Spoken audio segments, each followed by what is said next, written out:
வணக்கம் தனுசு ராசி நண்பர்களே. தனுசு ராசிக்காரர்களுக்கு இந்த தை மாத கிரக நிலைகள் எந்த மாதிரியான பலன்களை கொடுக்க போகுது அப்படிங்கிறத தான் இந்த வீடியோ பதிவு மூலம் நாம் இப்போ பார்க்க போகிறோம்.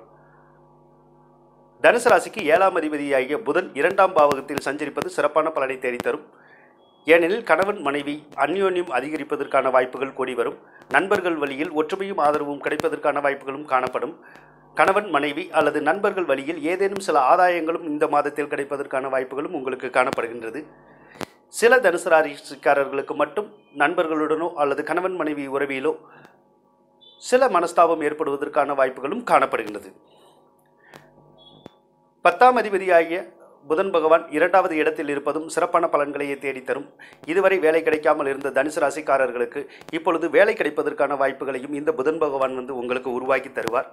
தொழிலிலும் மிகுந்த ஆதாயங்கள் கிடைப்பதற்கான வாய்ப்புகளையும் உருவாக்கி தருவார். வாடிக்கையாளர்களின் எண்ணிக்கையும் கூடுவதற்கும் லாபம் பெறுவதற்கான வாய்ப்புகளையும் இந்த புதன் பகவான் உங்களுக்கு உருவாக்கி தருவார். தனுசு ராசிக்காரர்களுக்கு தொழிலில் இருந்து வந்த சில இடைஞ்சல்கள் எல்லாமே இந்த தை மாதத்தில் விலகுவதற்கான வாய்ப்புகள் காணப்படுகின்றன.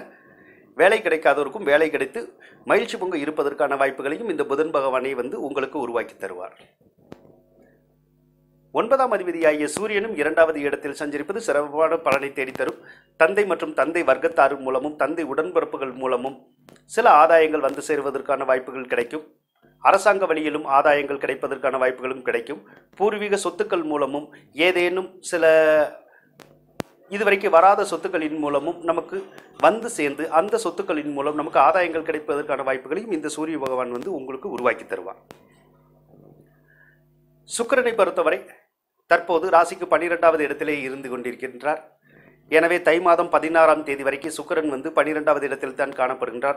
இதனால் சில தனுசு ராசிக்காரர்களுக்கு நோய் நொடிகள் மூலம் விரயங்கள் ஏற்படுவதற்கான வாய்ப்புகள் தென்படுகின்றன. சில தனுசு ராசிக்காரர்களுக்கு கடன் காட்சிகளின் மூலமும் சில மனஸ்தாபங்கள் உருவாவதற்கான வாய்ப்புகள் காணப்படுகின்றன. சிலருக்கு கடன் தொல்லைகள் ஏற்படுவதற்கான வாய்ப்புகளும் காணப்படும். அல்லது சிலர் பிறருக்கு கடன் கொடுத்து விட்டு அந்த கடனை வாங்க முடியாமல் தவிப்பதற்கான வாய்ப்புகளும் காணப்படுகின்றன. இந்த பலன் தை மாதம் 16ஆம் தேதிக்கு பின்னர் இந்த கடன் நோய் பகை இவைகள் விலகுவதற்கான வாய்ப்புகள் உங்களுக்கு கிடைக்கும். 11ஆம் அதிபதி 12இல் இருப்பதும் உங்களுக்கு மூத்த சகோதர சகோதரிகள் மூலமும் உங்களுக்கு சில விரயங்கள் சேர்வதற்கான வாய்ப்புகள் காணப்படுகின்றன. சிலருக்கு வீடுகள் சொத்துக்கள் வாங்குவதன் மூலமும் ஆடம்பர பொருட்கள் வாங்குவதன் மூலமும் ஆடம்பர பொருட்களின் வாங்குவதன் மூலமும் சுப செலவுகள் ஏற்படுவதற்கான வாய்ப்புகள் காணப்படுகின்றன. சிலருக்கு வண்டிக வாகனங்கள் வாங்குவதற்கான வாய்ப்புகள் கூட இந்த மாதத்தில் கிடைப்பதற்கான வாய்ப்புகள் அதிகம் காணப்படுகின்றது. செவ்வாய் பகவானை பொறுத்தவரை 5ஆம் அதிபதியாகி 4இல் உள்ளார். மேலும் 12ஆம் அதிபதியாகி 4இல் உள்ளார்.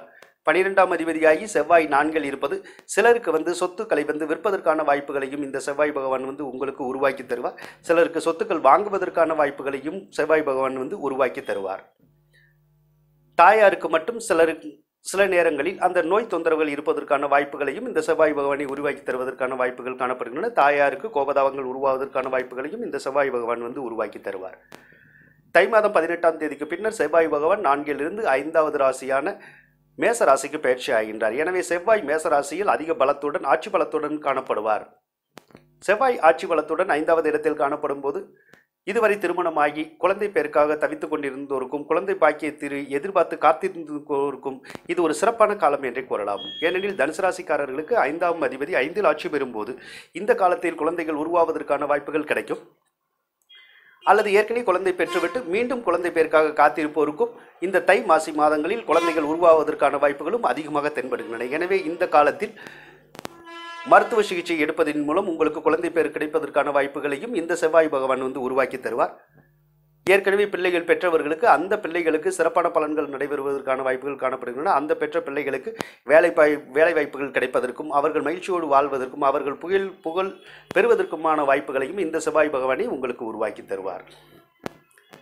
12ஆம் அதிபதியாகி செவ்வாய் 5இல் ஆட்சி பெறுவதால் குழந்தைகள் வழியிலும் ஏதேனும் சில விரைய செலவுகள் வருவதற்கான வாய்ப்புகளையும் இந்த செவ்வாய் பகவானை உங்களுக்கு உருவாக்கி தருவார். 12ஆம் அதிபதியாகி செவ்வாய் பகவான் ஆட்சி பெற்று காணப்படுவதால் தொடர்ந்து செலவினங்கள் வந்து கொண்டே இருப்பதற்கான வாய்ப்புகள் காணப்படுகின்றன. எனவே சேமித்த பணங்கள் ஏதேனும் ஒரு வழியில் செலவாவதற்கான வாய்ப்புகள் காணப்படும். இந்த தை மாதங்களில் சேமிப்புகள் உயர்வதற்கான வாய்ப்புகள் இல்லை. சேர்த்து வைத்த பணம் செலவாவதற்கான வாய்ப்புகளை அதிகமாக காணப்படுகின்றது.